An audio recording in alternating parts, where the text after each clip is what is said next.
Sorry అమ్మా, నీది ఇంత డీప్ లో అనుకోలేదు. ఏదో ఈ వయసులో వచ్చే జనరల్ ఇన్ఫాచ్యుయేషన్ అనుకున్నా, కానీ ఇతని కోసం ప్రాణాలు ఇవ్వడానికి సిద్ధపడ్డావంటే your love is really great. I appreciate you. ఊరుకో. మీ అందరికీ నా కూతుర్ని చూస్తే ఏమనిపిస్తోంది? నాకు మాత్రం నా కూతుర్లో సిన్సియారిటీ కనిపిస్తోంది. నా కూతుర్లో అతనంటే కమిట్మెంట్ కనిపిస్తుంది. తన ప్రేమ కోసం, ప్రేమించిన వ్యక్తి కోసం ప్రాణాలు ఇచ్చేంత గొప్ప ప్రేమదేవత కనిపిస్తోంది. తన మనసులోని ప్రేమ స్వార్థం లేనిదని, స్వచ్ఛమైందని అర్థమవుతోంది. నా కూతురు నిన్ను నమ్మి అన్నీ వదులుకొని నీతో వస్తానంటుంది. మరి నిన్ను నేనెలా నమ్మాలి? నీ సిన్సియారిటీ నాకెలా తెలుస్తుంది? నువ్వు దాని ఒంటి మీద నగలు చూసి ప్రేమించావో లేక దాని ఆస్తి చూసి ప్రేమించావో నాకు తెలియాలి కదా. పూటకి 10 కూరలేసి పెట్టకపోయినా పర్వాలేదు, కనీసం రోజుకు 2 పూటలు అన్నమైనా పెట్టగలవా?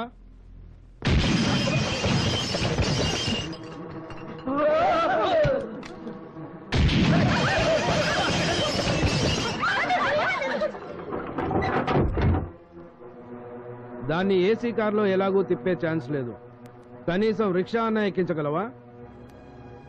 కలర్ టీవీ కొనుక్కునేంత థాట్ కూడా రావడానికి ఇబ్బంది పడే రేంజ్ నీది. నేల బెంచి వదిలేసి అట్లీస్ట్ రిజర్వ్డ్ క్లాస్ లో నా కూతురికి సినిమా చూపించగల కెపాసిటీ ఉందా నీకు? డాడీ సింగపూర్ వెళ్తా, డాడీ మారిషస్ వెళ్తా అంటే ఎగ్జిక్యూటివ్ క్లాస్ టికెట్ తో ఫ్లైట్ లో పంపా, స్టార్ హోటల్లో ఉంచా, ఏసీ కార్ బర్త్డే గిఫ్ట్ గా ఇచ్చా, రోజుకో డ్రెస్ కొనిపెట్టా, డ్రెస్ కో వాచ్ సెలెక్ట్ చేశా. ఇవన్నీ వదులుకొని నీ దగ్గరకు వస్తానంటుంది నా కూతురు. What can you do for her?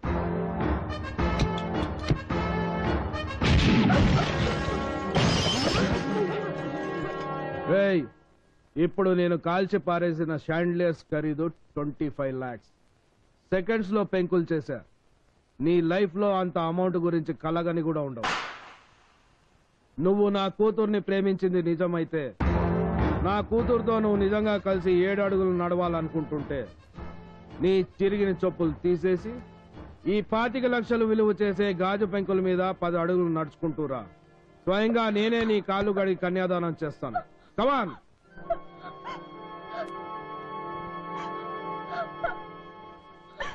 ఏ భయం పుట్టిందా? ప్రేమ పోయిందా?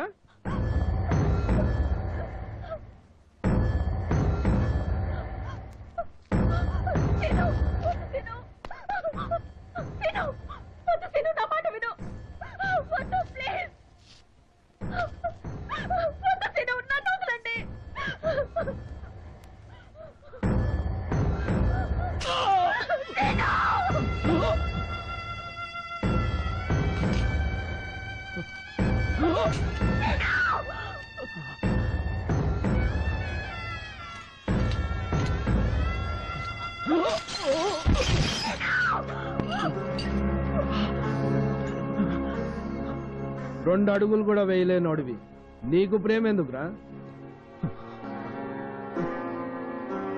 పెంకుల మీద నడవడానికి నీకెంత బాధో, నా కూతురు నీ మురికి బస్తీలో నడుస్తానంటే నాకు అంతే బాధరా.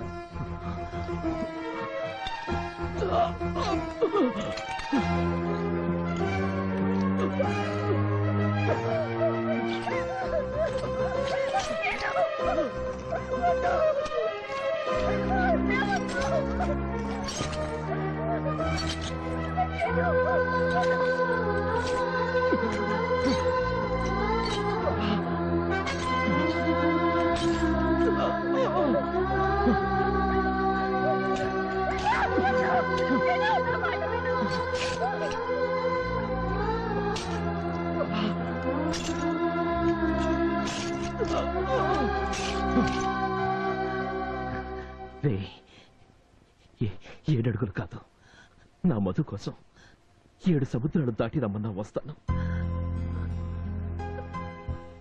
నీ పాపిష్టి చేతులతో నా కాళ్ళు కడగన అవసరం లేదు, కానీ కన్యాదానం మాత్రం చెయ్యి. నీ కూతురి చేతిని నా చేతిలో పెట్టు. పెట్టు.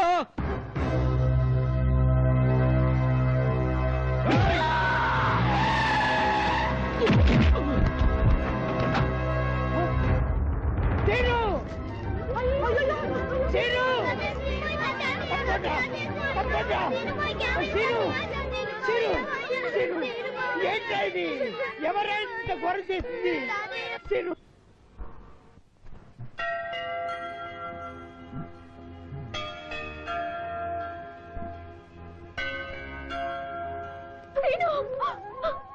ఎలా ఉంది తాతగారు?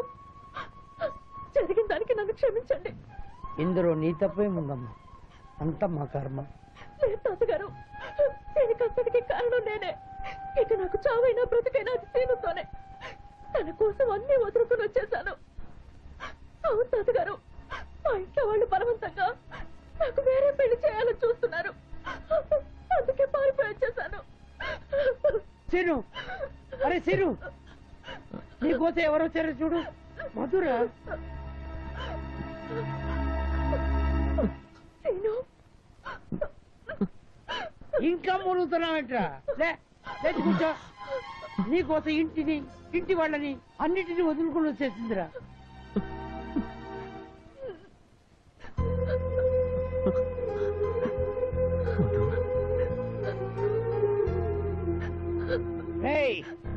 వాళ్ళు మనల్ని కొట్టే దెబ్బలు మందు రాస్తే తగ్గిపోతాయిరా.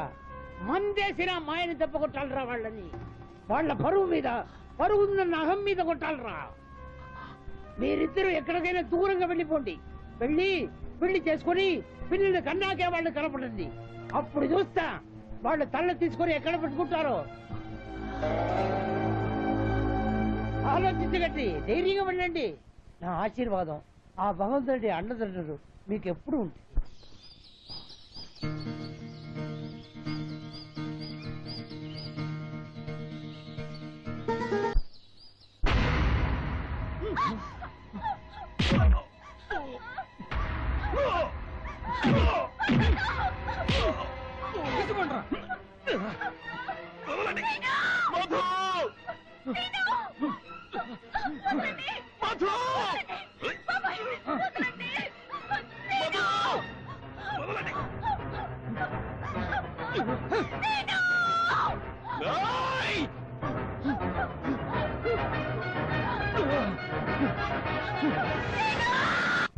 మీ నాన్నగారి మాట కాదని పెళ్లి చేసుకున్నావనే ఆవేశంలో వాళ్ళు తొందరపడి అలా చేశారే కాని నీ మీద కోపంతోనూ నిన్ను బాధ పెట్టాలనో కాదమ్మా.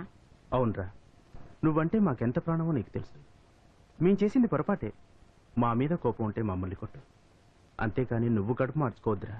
3 రోజుల నుంచి ఏమీ తెలియదు. ఈ విషయం మీ నాన్నగారికి తెలియకుండా ఎలాగో దాచాం. ఆయనకి తెలిస్తే తట్టుకోలేరమ్మా. ఒక్క ముద్ద తినా. అందరినీ ఏడిపిస్తూ నువ్వేడుస్తూ ఇలా పస్తులుండి ఏం సాధిస్తావు? అబ్బా మీరు ఊరుకోండి. తిన్నా మమ్మ కాదు, ఒక్క ముద్ద తినమ్మా.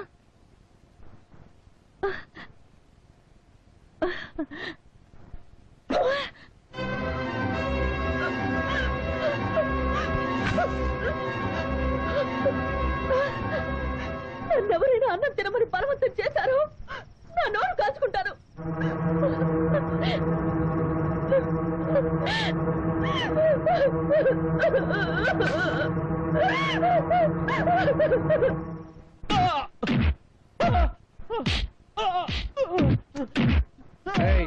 ఇచ్చిన చాలు కానీ అలా తీసుకురండి.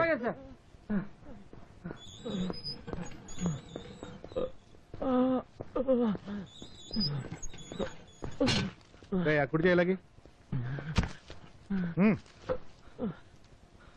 అనుకోమేడ ఓరిని నేను డబుల్ కోటింగ్ ఇచ్చి వీళ్ళతో కోటింగ్ ఇప్పించినా ఇంకా నీ పొగరు తగ్గలేదన్నమాట. మర్యాదగా సంతకం పెడతావా మళ్ళీ కోటింగ్ ఇప్పించమంటావా? ఎందుకు పెట్టాలి? కారణాలు చెప్పుందే వారు సంతకం పెట్టరేంట్రా? చెప్పేయంట్రా.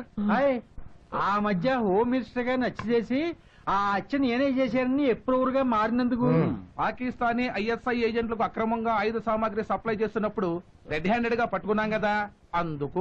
చెన్నైలో జయలలిత అరెస్ట్ అయినప్పుడు జరిగిన గొడవల్లో ప్రత్యక్షంగా నీ హ్యాండ్ ఉందని ప్రూవ్ అయినందుకు. కాందహార్ ఎయిర్పోర్ట్ లో హైజాక్ అయిన ఇండియా బోయింగ్ లో ఉన్న ముసుగు హైజాకర్లలో నువ్వు ఒకడు అయినందుకు.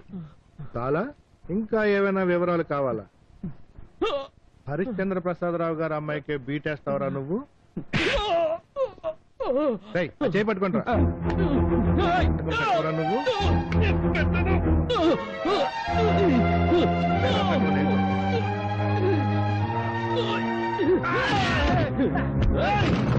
పట్టుకోండి.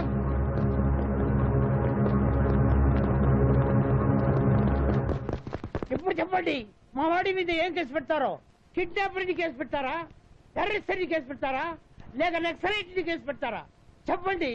ఏదైనా కేసు పెట్టాలనుకుంటే నేను పెట్టాలండి. అమాయకుడైన నా మనవాడిని అరెస్ట్ చేసి సెల్లో వేసడానికి మీ మీద కేసు పెట్టాలండి.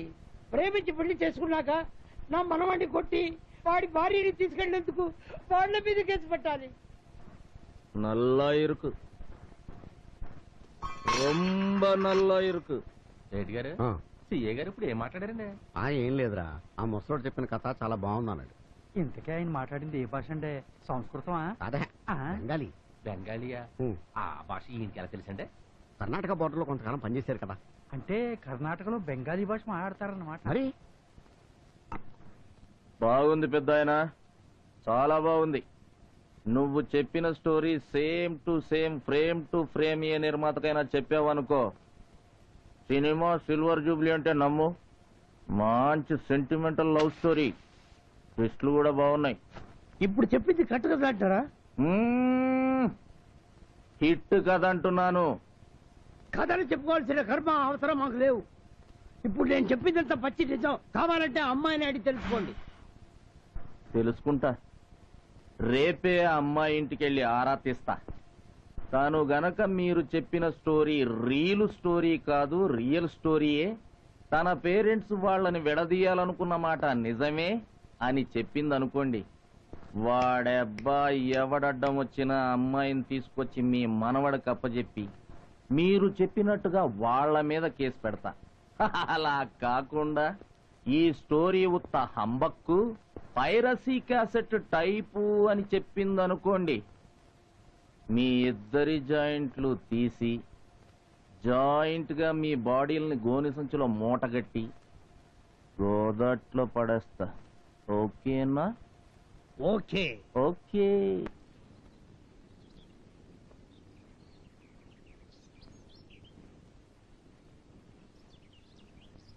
సార్, అయ్యగారు రమ్మంటున్నారండి. Good morning sir. Good morning. I'm Balram, inspector of police. కూర్చోండి. Thank you. అవును, మీకు మాతో పనుండే వచ్చాను. మొన్న 12వ తారీఖున మీ అమ్మాయిని కిడ్నాప్ చేశాడని సీను అనే కుర్రాడి మీద కేసు పెట్టారు కదూ? అవును. ఇప్పుడు ఆ కుర్రాడు తాతగారు వచ్చి మీ అమ్మాయి కిడ్నాప్ ఎపిసోడ్ అంతా ఒట్టి బోఫోర్స్ అని, ఆ కుర్రాడు మీ అమ్మాయి ఇద్దరు మేజర్స్ అని, వాళ్ళు పెళ్లి చేసుకోవటం ఇష్టం లేని మీరు బలవంతంగా వాళ్ళని విడదీశారని, ఆ కుర్రాడిని చావుగొట్టి రివర్స్ లో కేసు పెట్టారని కంప్లైంట్ చేశాడు. అంతా పచ్చి అబద్ధం సార్. ఆ రాస్కల్ డబ్బు కోసం నా కూతుర్ని కిడ్నాప్ చేశాడు. అంటే వాళ్ళ మాటలు నమ్మి మమ్మల్ని అనుమానించి ఇక్కడికి వచ్చారా? తప్పదు సార్, మీ మాటలు నమ్మి వాణ్ణి లోపల తోసంగా. డ్యూటీ. అయితే ఇప్పుడు మమ్మల్ని ఏం చేయమంటారు? ఏముంది సార్, అంతా అబద్ధం అని మీరే చెప్పారుగా. సేమ్ ఇదే ముక్క రేపు మీ అమ్మాయితో చెప్పించండి చాలు. రేపొక్కసారి మీ అమ్మాయిని తీసుకొని పోలీస్ స్టేషన్కి రండి. ఏమిటండి మీరనేది? తెలిసే మాట్లాడుతున్నారా? మా ఇళ్లలో ఆడవాళ్ళు స్టేషన్కి వస్తే రేపటి నుంచి తలెత్తుకుని తిరగలమా? స్టేషన్కి వెళ్ళొచ్చిన పిల్ల అంటే దానికి పెళ్ళవుతుందా? మాకంత కర్మేమీ పట్టలేదండి. మాట్లాడరేం బావగారు? అంత కర్మ మీకు పట్టనప్పుడు, స్టేషన్కి వస్తే మీ పరువు పోతుందనుకున్నప్పుడు మీ అమ్మాయిని కిడ్నాప్ చేసిన వాడి మీద కేసు ఎందుకు పెట్టారు? వదిలేలేకపోయారా? మాట్లాడరే. అప్పుడు మాత్రం మీకు పోలీసోడు కావాల్సి వచ్చాడా? మీవి పరువు గల కుటుంబాలు, మావి మాత్రం పరువు లేని ఉద్యోగాలు. కరిచే కుక్కని భైరవుడని పూజిస్తారు, కాటేసే పాముని నాగదేవతని కొలుస్తారు, పుట్టల్లో పాలు పోస్తారు. కానీ కాపాడే పోలీసుని, రక్షించే పోలీస్ స్టేషన్ ని మాత్రం బ్రోతలౌసుల్లాగా హీనంగా, నీచంగా చూస్తారు. అది కాదు సిఐ గారు, ఆవిడ ఉద్దేశం. ఏం పర్లేదండి, ఇందులో ఆవిడ తప్పేం లేదు. మా డిపార్ట్మెంట్ లో కూడా కొందరు నీచ్ కమీనే కుత్తేగాళ్ళు ఉన్నారు.